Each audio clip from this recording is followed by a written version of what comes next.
10,000 ఇస్తున్నాడు ఆటో వాళ్ళకి. 10,000 ఇస్తున్నాడు, లేదని చెప్పలేదు. సంతోషమే, అదే మా కష్టాలకు ఇస్తున్నాడు. అదే రోడ్డు పక్కన బండి ఆపేసి టమాటాలు అవి కూరగాయలు తీసుకునేదానికి అర్జెంట్కి వస్తాం.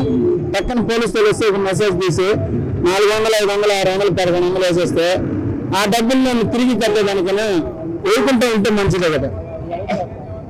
అది ఎవరి లోపం? అది ఎవరి లోపం? ఎవరి లోపం అంటే ఇంకా అన్న చెప్పిపోతే వీళ్ళు లేరు కదా. అదే కదా నేను అడుగుతున్నాను. అవన్నీ చెప్పుకుంటాను మనం. నేను ఆయన్న గురించి తప్పుగా చెప్పలేదు, అంతా కరెక్ట్గానే చేస్తున్నాడు. దన్నం ఆయన పార్టీ అని నేను లేదని చెప్పలేదు. ఈసారి ఆయన వస్తే బాగుంటుంది. ఒకటి ఇది మాత్రం మీ అభిప్రాయం ఎవరు ఇస్తే బాగుంటుందా? ఎవరెట్లేదు జనాలు బాగా చేయాలా ఏమిగా జనాలని బాగా చేయాలి. జాబ్ అంటే జాబ్ తిరగాల. జాబ్ తిరిగితే ఒకటి బాగలేదు. ఊరు డబ్బులు 100 ఇచ్చేసి 15 ఇచ్చారు.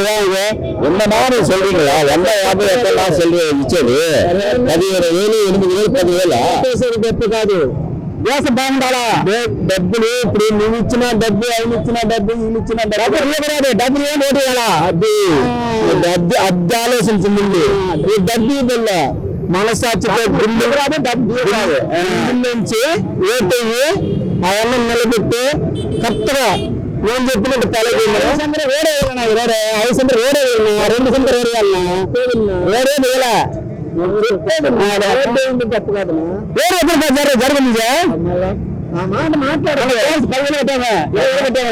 మాట్లాడుతున్నట్టుగా నేను జనాలకి 50 రోజులు ఇచ్చేసాను, 50 రోజులు ఇచ్చేసాను, 15,000 ఇచ్చేస్తారు. ఏమైంది పిచ్చర్ చేశాను.